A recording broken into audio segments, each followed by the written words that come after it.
ఖరీదు కట్టే శరాబు లేడోయ్ అనే మాట మహాకవి శ్రీశ్రీ గారు అన్నారు. ఇది సామాన్యమైన మాట కాదు.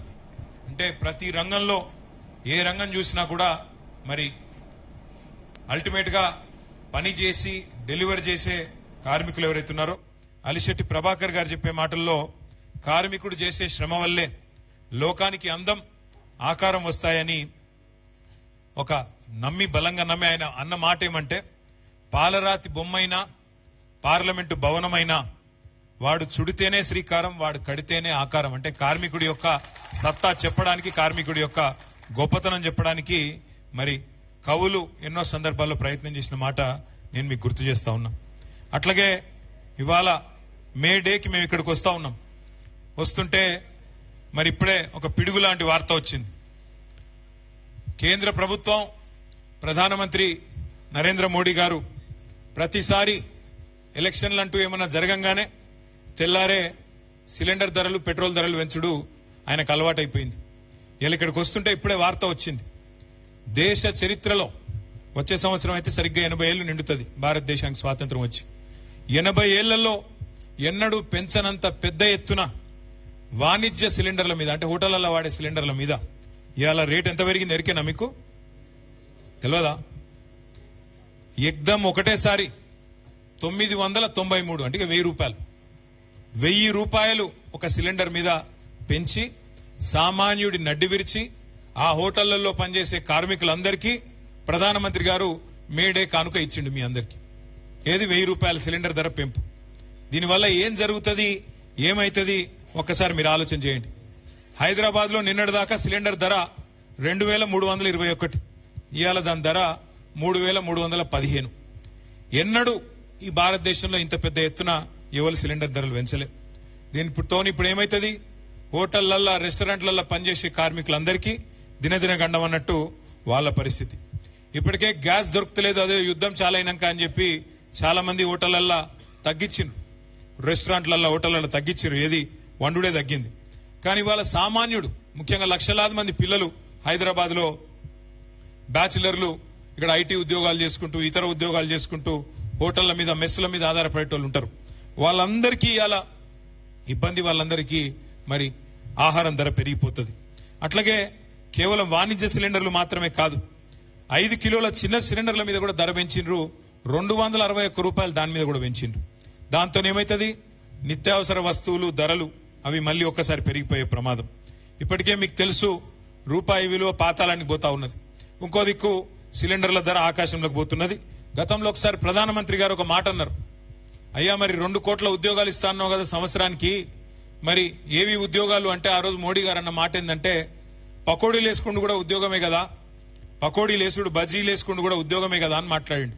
కానీ అలా పకోడీలు వేసుకుందామంటే కూడా వేసుకోలేని పరిస్థితి ఈ సిలిండర్ల ధర పెంచి వాళ్ళని కూడా చావగొట్టిన ఘనత కేంద్ర ప్రభుత్వానికి దక్కుతా ఉన్నది. అట్లాగే ఇంకొక మాట కూడా మనం ఈ సందర్భంగా విజ్ఞప్తి చేయాలి. ఇది మీకు ఎందుకు చెప్తా ఉన్నా అంటే, సాధారణంగా ఎన్నడూ ఏ ప్రభుత్వం చేయలేదు ఇట్లాంటి పని, ఇవాళ ఈ కేంద్ర ప్రభుత్వం చేస్తా ఉన్నది. ఇప్పటికే ముడి చమురు ధరలు పెంచి దాని మీద సెస్సులని, తుసులని, ఇంకోటని వేసి 65 రూపాయలకు దొరికేదాన్ని ఇప్పుడు దగ్గర 110-125 రూపాయలకు పెంచినారు పెట్రోల్, డీజిల్. దాంతో రేట్లు అన్ని పెరిగినాయి. మళ్ళీ ఇప్పుడు సిలిండర్ కూడా పెరిగితే సామాన్యుడు బతికేది ఎట్లా? మరి దేవుణ్ణి నమ్ముకొని దేవుడి మీద భారం వేసి బతకాలన్నా ఏం చేయాలా కేంద్ర ప్రభుత్వం ఆలోచించాలా. మరి ఏ రకంగా పోరాటాలు చేయాలా మనం కూడా ఆలోచన చేయాల్సిన అవసరం ఉంది మే డే రోజు.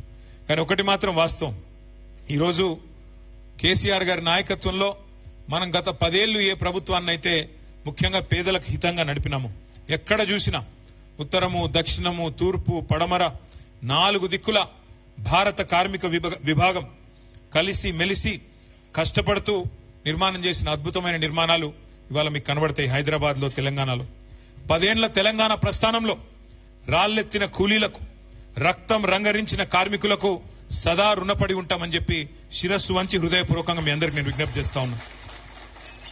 ఉద్యమ తెలంగాణలోనూ మీరు మాకు వెంట నడిచినారు, అట్లాగే ఉధృత ప్రగతి ప్రస్థానంలో కూడా మీరు మా వెంట నడిచినారు. మరి ఉజ్వల తెలంగాణలో కూడా మీరు మా వెంట నడవాలని చెప్పి కూడా హృదయపూర్వకంగా మిమ్మల్ని ప్రార్థిస్తా ఉన్నా. తెలంగాణ సంపద పెంచి దేశం ముందు సగర్వంగా నిలబడే విధంగా మరి నిలబెట్టిన ప్రతి కార్మిక సోదరికి, సోదరుడికి సలాం తెలియజేస్తా ఉన్నా. మా జిహెచ్ఎంసి నుండి వచ్చిన మా ఆడబిడ్డలందరూ ఇక్కడ ఉన్నారు. బహుశా నాకు తెలిసి భారతదేశ చరిత్రలో ఏ ముఖ్యమంత్రి గారు కూడా ఈ శ్రమజీవుల విలువని, శ్రమజీవుల వారు చేస్తున్న కాంట్రిబ్యూషన్ ను కేసీఆర్ గారు గుర్తించిన వాళ్ళు లేరు. సఫాయి అన్నా, నీకు సలాం అన్నా అన్న ముఖ్యమంత్రి బహుశా భారతదేశంలో ఒకే ఒక్కడు మన కేసీఆర్ గారు. కేవలం మాటలతో సరిపెట్టకుండా కేసీఆర్ గారి నాయకత్వంలో జిహెచ్ఎంసీలో బ్రహ్మాండంగా వారందరూ అడగకపోయినా వేతనాలు పెంచిన రోజులు మీకు గుర్తున్నాయని చెప్పే నేను అనుకుంటా ఉన్నా. మరి 2.5 ఏళ్ళు ఏమైతుందో నాకంటే బాగా మీకే ఎరక. ఇక నేను చెప్పను, మీకే తెలుసు ఏం చేస్తున్నారు, ఏం చేయలేకపోతున్నారు. ముఖ్యమంత్రి గారు మున్సిపల్ మంత్రి ఇప్పుడు, కానీ ఆయన ఏం మాట్లాడుతున్నారు ఎరికేనా? మా హైదరాబాద్ లో 5,000 ఆటోలు ఉన్నాయి. వాళ్ళు సాఫ్ సఫాయి చేస్తున్నారో చేస్తలేరో, ఆటోలు తిరుగుతున్నాయో తిరుగుతలేవో నాకు తెలియదు. ఏది ముఖ్యమంత్రి గారు మున్సిపల్ మంత్రి ఆయన చెప్తున్నాడు వాళ్ళు చెత్త తీస్తున్నారో లేదో నాకు తెలియదు. గంత తెలియని పరిస్థితులు ఉన్నాడు ముఖ్యమంత్రి. నాకు అర్థం కాదు, మీరు చేస్తున్న కష్టం కనబడతలేదా? అంటే శ్రమను గుర్తించే ముఖ్యమంత్రికి, గౌరవించే ముఖ్యమంత్రికి, మీ శ్రమ విలువ తెలియని ముఖ్యమంత్రికి తేడా ఏందో కేసీఆర్ గారిని, రేవంత్ రెడ్డి గారిని చూస్తే మీకే అర్థమవుతుందనే మాట కూడా నేను మీకు ఈ సందర్భంగా విజ్ఞప్తి చేస్తా ఉన్నా. ఇవాళ కేసీఆర్ గారి నాయకత్వంలో మిమ్మల్ని భాగస్వాములుగా చేసుకుంటూ ముందుకు నడిచినాం. మీకు యాదికుండాలి, కరోనా వచ్చినప్పుడు ఎట్లాంటి పరిస్థితి ఉండే దేశంలో, గందరగోళం ఎక్కడికక్కడ. అసలు ఎన్నడూ జీవితంలో చూస్తాం అనుకోని దృశ్యాలు చూసినాం. 100 కిలోమీటర్లు పిల్లను పాపను సంకలెత్తుకొని ఒక సూట్ కేసు మీద కూర్చోబెట్టుకొని, బస్సు దొరకపోతే, రైళ్లు లేకపోతే, లారీలు కూడా బంద్ అయితే నడుచుకుంటూ పోయిన రోజులు ఒక్కసారి గుర్తు తెచ్చుకోండి. కొంతమంది ఇక్కడి నుంచి బీహారు, ఒరిస్సా ఎక్కడెక్కడో 100 కిలోమీటర్లు పోయినారు. ఆ రోజుల్లో మరి భారతదేశంలో అయ్యా మేము మా ఊరికి పోతామంటే కేంద్ర ప్రభుత్వం వారు రైల్లో కూడా ఛార్జీలు పెట్టినారు. రైలు లేచిండ్రు, కానీ ఆ రైళ్లకు కూడా ఛార్జీలు. భారతదేశంలో ఒకే ఒక్క నాయకుడు కేసీఆర్ గారు ఆ ఇతర రాష్ట్రాల నుంచి వచ్చిన కార్మికులను కూడా కడుపులో పెట్టుకొని చూసుకొని, వాళ్లకు జేబులో ఒక 1000 రూపాయలు పెట్టి, భోజనం పెట్టి, చీఫ్ సెక్రటరీని, డీజీపీని రైల్వే స్టేషన్ కు పంపించి వాళ్లకు జెండా ఊపి, మీరు మీ ఊర్లకు వండి బిడ్డ, మళ్ళా మెల్లగా తిరిగి రండి, మంచిగా తిరిగి రండి, భద్రంగా పోయి భద్రంగా రండి అని చెప్పి వాళ్లకు ఫ్రీగా రైల్లో పంపించిన నాయకుడు ఒకే ఒక్కడు కేసీఆర్ గారు. ప్రైవేట్ స్కూల్ టీచర్లను కూడా ఆదుకున్న నాయకుడు కేసీఆర్ గారు. ఒక్క మాట గుర్తు తెచ్చుకోవాలని చెప్పి నేను కోరుతా ఉన్నా. హైదరాబాద్ లో నాకు చాలా మంది మిత్రులు చెప్తా ఉంటారు, అన్నా మేము కరోనా అప్పుడు ఇళ్లలో ఉండిపోయినాం, దగ్గర 2 నెలలు 3 నెలలు ఉండిపోయినాం, బయటికి వచ్చే వరకు కొత్త రోడ్లు కనబడ్డాయన్నా, ఏం చేసిండ్రు మీరు, మీ మున్సిపల్ డిపార్ట్మెంట్ వాళ్ళు కొత్త రోడ్లు, కొత్త ఫ్లైఓవర్లు ఎట్లా పూర్తి చేసిండ్రని అడుగుతుంటారు. ఎట్లా చేసినామంటే, తెలంగాణ అంటే ప్రేమున్నోళ్ళం కాబట్టి, హైదరాబాద్ అనే ఈ మన తెలంగాణ కిరీటంలోని ఏదైతే ముఖ్యమైన కోహినూర్ లాంటి వజ్రం ఉన్నదో దీన్ని కాపాడుకోవాలన్న ఉద్దేశంతో, బాగు చేసుకోవాలన్న ఉద్దేశంతో లేబర్ క్యాంపులకు పోయి దండాలు పెట్టి బతిమలాడిన నేను. దగ్గర 10-14 లేబర్ క్యాంపులకు పోయినా నేను. ఆ రోజు అందరు వెళ్ళిపోతున్నారు కార్మికులు. పాపం ఆ రోడ్లేసే రంగంలో పనిచేసే కార్మికులు ఎవరైతే ఉంటారో భవన నిర్మాణ రంగంలో, వారు వెళ్ళిపోయే పరిస్థితి, భయపడుతున్నారు. బతుకుంటే బల్సాక్ తినొచ్చు, ఈ కరోనా వచ్చింది, మా భార్య పిల్లల దగ్గర పోతామని చెప్పి ఇతర రాష్ట్రాల వాళ్ళు పోతుంటే దండం పెట్టి బతిమలాడి, అన్నా పోవద్దని చెప్పి 2 రెట్లు 3 రెట్లు వాళ్ళ జీతాలు పెంచి, మళ్ళా మనకి ఇటువంటి మోక దొరకది. హైదరాబాద్ లో పనిచేసేందుకు రోజు నార్మల్ గా అయితే 5-6 గంటలకు మించి దొరకది, రాత్రి 12 నుంచి పొద్దున 6 వరకే. కానీ ఈ టైంలో మొత్తం అన్ని రోడ్లు ఖుల్లా ఉన్నాయి, మైదాన్ సాఫ్ ఉన్నది, జల్దీ చేద్దామని చెప్పి కాంట్రాక్టర్లను నొప్పించి, మొత్తం వర్కర్లను నొప్పించి పెద్ద సంఖ్యలో దగ్గర 20-30 కొత్త రోడ్లు నిర్మాణం చేసిన ఘనత మన ప్రభుత్వాన్ని. అయితే వాటికి చెమట చిందించింది ఆనాడు మన కార్మిక సోదరులనే మాట కూడా నేను మీకు గుర్తు చేస్తా ఉన్నా. వలస కూలీలు కాదు మీరు, అభివృద్ధిలో మీరు మా భాగస్వాములు అని చెప్పి ఇతర రాష్ట్రాల కార్మికులను కూడా కడుపులో పెట్టుకుని చూసుకున్న ఘనత మన నాయకుడు కేసీఆర్ గారిది. కానీ ఇవాళ ఏం పరిస్థితి ఉన్నది ఒక్కసారి ఆలోచన చేయండి. కాంగ్రెస్ ప్రభుత్వం వచ్చింది, అడ్డగోలు హామీలు ఇచ్చింది.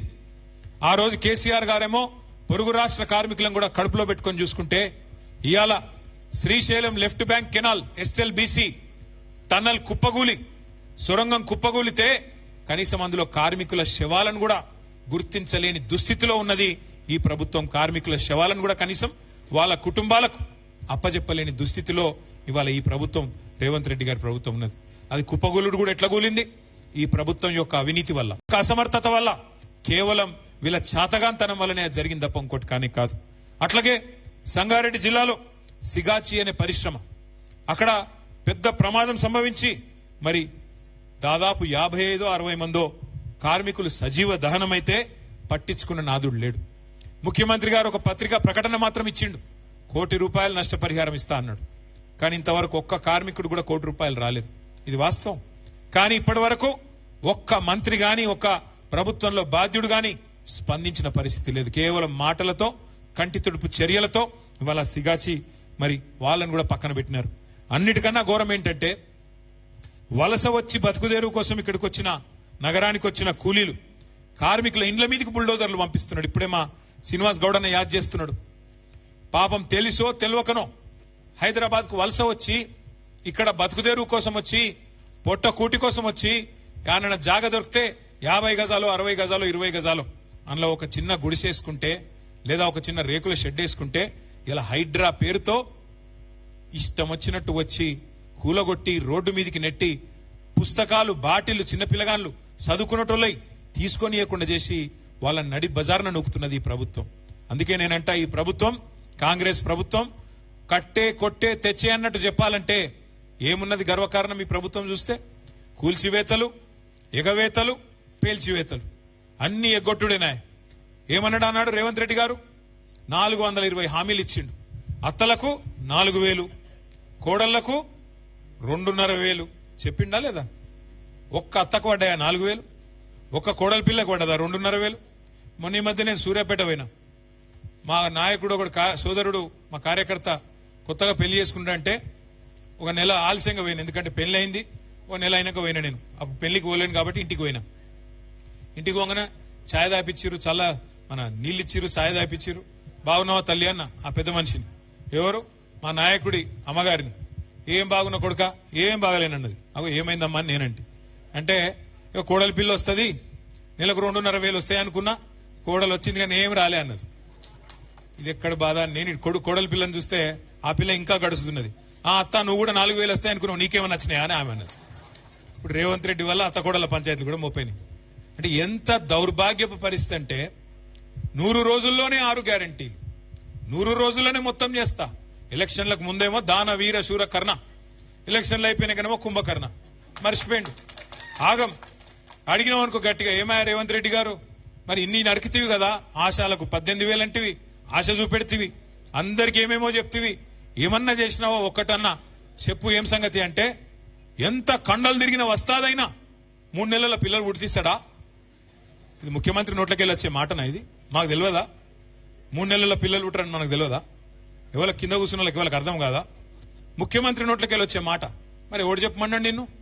90 రోజుల్లో చేస్తా, 99 రోజుల్లో చేస్తా. బాండ్ పేపర్లు ఎందుకు రాసిరు? జేమ్స్ బాండ్ లెక్క. మీ ఆయన చెప్పింది కదా డిప్యూటీ సీఎం, భద్రంగా పెట్టుకోండి కార్డులు, భద్రంగా దాచిపెట్టుకోండి 90 రోజులు. మా వాళ్ళు వస్తారు, ఇప్పుడు ఎడబెట్టుకోవాలి మరి కార్డులు. ఏం చేసుకోవాలి కార్డులు?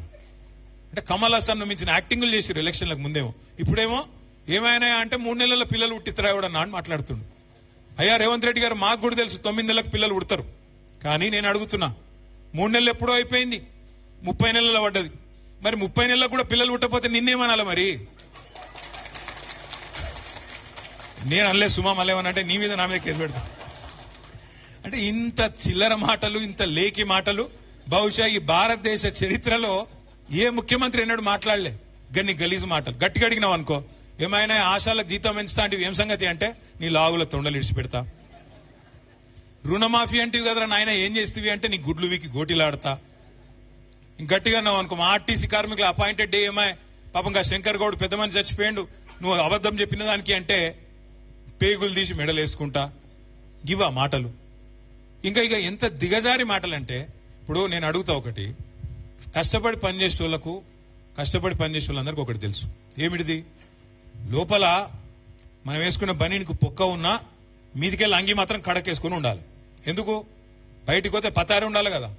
బయటికి పోతే ఎవడన్నా మార్కెట్లో మళ్ళీ మనకు గిరాకు ఉండాలి, పతారి ఉండాలి, ఎవడన్నా అప్పించడం ఉంటే అప్పియాలి. కాబట్టి లోపల ఏమున్నా బయటికి మాత్రం మంచి కడకంగి వేసుకొని పోతాం. ఎందుకంటే కుటుంబాన్ని నడిపేట వ్యవహారం అట్లుంటది. బయటికి మంచిగా కనబడితేనే, గట్టిగా కనబడితేనే, దట్టంగా కనబడితేనే ఎవడన్నా విలువ ఇస్తాడు, లేకపోతే ఇయ్యాడు.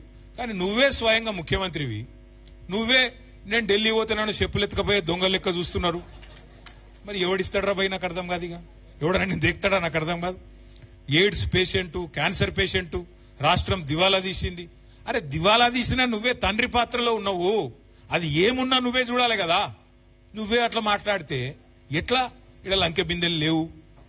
ఇట్లాంటి మాటలు మాట్లాడే ముఖ్యమంత్రిని నేనైతే చూడలేదు. నేను చాలా మందిని చూసిన. ఎన్టీ రామారావు గారిని చూసిన, చంద్రబాబు నాయుడు గారిని చూసిన, తర్వాత రాజశేఖర రెడ్డి గారిని చూసిన, రోషయ్య గారు, కిరణ్ కుమార్ రెడ్డి గారు, ఆ తర్వాత మన నాయకుడు కేసీఆర్ గారు, ఇక ఇప్పుడు ఈ సన్నాసి. వాళ్ళని చూసి నేను చూస్తే నాకు అర్థమే అవుతలేదు. నక్క నాగలోకం అంటరసుడు ఒక అంత తేడా ఉన్నది, జమీన్ ఆస్మాన్ ఫరక్ ఉన్నది. ఏం మాట్లాడతాడో ఏందో తెలియదు. ఇక తెల్లారలేస్తే ఇంకో బాధ. ఆయనకి ఆడ మైకు దొరికినా ఒకటే ఎరక, బూతులు తిడతాడు. కేసీఆర్ గారి మీద మాత్రం ఎక్కడ లేని శాపాలు పెడతాడు. ఎవడన్నా నాకు తెలియక అడుగుతా, నువ్వు కొట్టుకొని తనలాడి ముఖ్యమంత్రి అయినావు, మంచిగా సుఖంగా ఉండరాదు? 5 ఏళ్ళు మళ్ళీ గెలిచేది లేదు, పీకేది లేదు. నీకు కూడా తెలుసు, మాకు కూడా తెలుసు. అదేదో ఉన్నప్పుడు మంచిగా సుఖంగా ఉండి 4 పనులు చేసి పో. కానీ తెల్లారు లేస్తే దరిద్రపు మాటలు. ఎవరైనా ఇంకో నాయకుడు చచ్చిపోవాలని కోరుకుంటారా తల్లి? అసలు ఏం మాటలు అవి, ఏం మనిషి? అందుకే ఈయన మీద ఇవాళ ఈ రాష్ట్రంలో కార్మిక లోకానికే కాదు అందరికీ కూడా ఇవాళ విశ్వాసం పోయింది. కార్మికులకు నిజంగా కూడా కాంగ్రెస్ పార్టీకి కార్మికులు అంటే లెక్క లేదు. మీరు చూడండి, సిగాచి కంపెనీలో ఏం చెప్పారు, ఇవాళ ఏం చేస్తున్నారు చూడండి. ఆటో అన్నలకు ఏం చెప్పినారు? వేజ్ బోర్డు పెడతాం, వెల్ఫేర్ బోర్డు పెడతాం, నెలకు 1000 రూపాయలు ఇస్తాం, ఆటో సంక్షేమ బోర్డు పెడతామన్నారు. కానీ మీకు ఒక చిన్న ముచ్చట చెప్తాను. నేను ఆ మధ్యన ఒకసారి జూబ్లీహిల్స్ లెక్కన ఉన్నా, కారు లేదు, ఆయనతో ఆటో ఎక్కి ఇక్కడ దాకా వచ్చిన. ఇక్కడ ఏదో మీటింగ్ ఉంటే ఇక్కడికి వచ్చిన పార్టీ ఆఫీస్కి. ఏం పేరు తమ్మి నీ పేరని అడిగిన. ఆయన నడిపేట ఆయన పేరు, ఆ తమ్ముడి పేరు మసరత్ అలీ ఆ తమ్ముడి పేరు. ఏ ఊరు తమ్మి? అజా ఈయనే ఉన్నావా? కూసో కూసో కూసో కూసో కూసో కూసో ఆయనకి నీ కథనే చెప్తున్నా, కూసో. ఇగో ఈ తమ్ముడే. అయితే ఏ ఊరు తమ్మి, ఏం సంగతి అంటే, అన్న నాది సంగారెడ్డి జిల్లా, నేను ఇక్కడనే వచ్చి సెటిల్ అయినా అన్నాడు. సరే సంతోషం. మరి ఏం సంగతి, ఎట్లా నడుస్తుంది దాన్ని? ఏమున్నదన్నా? ఏం లేదు, అంత ఆగమైపోయింది. ఇది వరకు నేను రోజుకు 2000 సంపాదించుకొని ఇప్పుడు కనీసం 500-600 లేదు, ఆటో కిరాయి వెళ్తలేదు, ఏం లేదు. అచ్చా అట్లనా అంటే ఇక హైలైట్ ముచ్చట చెప్తే, ఇక తమ్ముడు ఏం చెప్పిండంటే, ఇదే తమ్ముని ఆటో ఈయనదే రాహుల్ గాంధీ గారు ఎక్కిండు ఎలక్షన్ ముందు. ఏది, ఈయనకు 2 ఆటోలు ఉండే ఎలక్షన్ల ముందు, కాంగ్రెస్ గవర్నమెంట్ రాకముందు. ఇప్పుడు ఏం దొరికేనా, 2 ఆటోలు అమ్ముకున్నాడు, ఇప్పుడు కిరాయి ఆటో నడుపుకుంటున్నాడు. కొన్ని లెగ్గులు అట్లుంటాయి. నీ లెగ్గుని ఆటోలో పెట్టిండు, ఆటో కూడా నాశనం అయింది. ఇక అట్లా ఈ కాంగ్రెస్ లెగ్గు పెట్టింది, రాష్ట్రమే నాశనం చేసి ఆఖరికి మా మసరత్ అలీ ఆటోలు కూడా ఆగం చేశారు. ఈ పరిస్థితి ఇవాళ ఆటో వర్కర్లు, ఆటో తమ్ముళ్ళు 6.5-7 లక్షల మంది ఉంటారు రాష్ట్రంలో. వాళ్ళందరూ బతుకుని ఆగం చేశారు. ఇంకోటి మీదికెళ్ళేంది, మనం ఫ్రీ బస్సునే అద్దంటలేము. నువ్వు పెట్టు, ఫ్రీ బస్సు పెట్టు, ఇంకా ఎక్కువ పెట్టు బస్సులు, నేను అద్దంటలేను. కానీ వీళ్ళ పొట్టగొట్టుడేంది నాకు అర్థం కాదు. వాళ్ళకి ఏం మాటలు ఇచ్చినావో నిలబెట్టు. నెలకు 1000 అంటివి, ఇంకేదో చెప్తా అంటివి, ఇంకేదో చెప్తివి. ఆఖరికి వాళ్ళు ఉన్న ప్రమాద బీమా కూడా తీసేస్తావు కదా. కేసీఆర్ గవర్నమెంట్ లో ఆటో డ్రైవర్లకు, అసంఘటిత రంగంలో ఉండే డ్రైవర్లు దగ్గర 18 లక్షల మందికి ఎవరన్నా చచ్చిపోతే వాళ్ళ కుటుంబం రోడ్డు మీద పడద్దని 5 లక్షల బీమా పెట్టిండు కేసీఆర్ సార్. ఇలా దాన్ని కూడా తీసి పారేసిండు. గదేమన్నది నిన్ను అంటే, ఇక కేసీఆర్ ఏం పెట్టినా తీసేయాలి, గంతే. ఏం కట్టినా గులగొట్టాలి, ఏం పెట్టినా తీసేయాలి. ఒక్కసారి మీరు ఆలోచన చేయండి.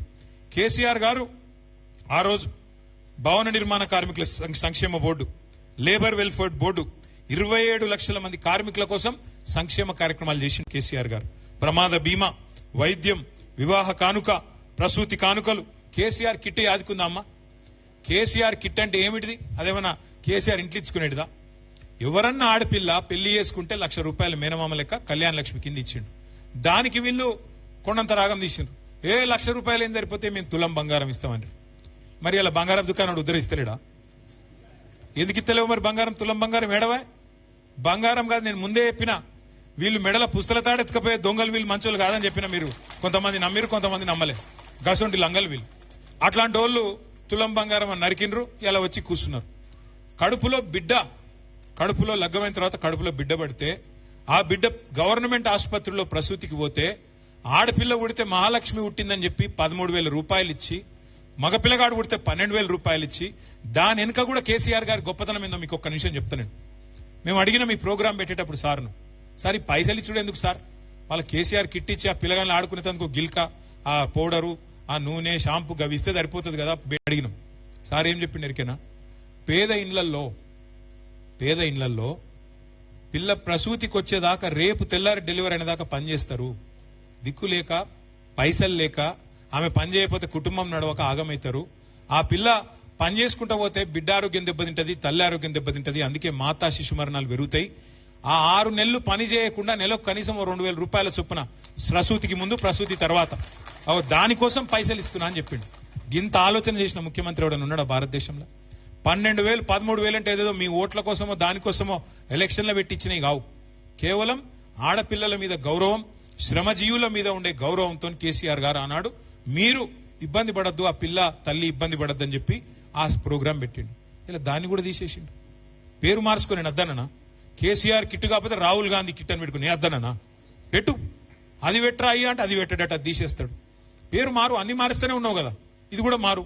ఇందిరమ్మదో లేకపోతే సోనియమ్మదో రాహుల్ అయ్యేదో ఇంకెవరిదో పెట్టుకో పేరు, మేము అద్దంటలేం కదా, గది కూడా తీసేసి. అట్లాగే మీరు ఆలోచన చేయండి.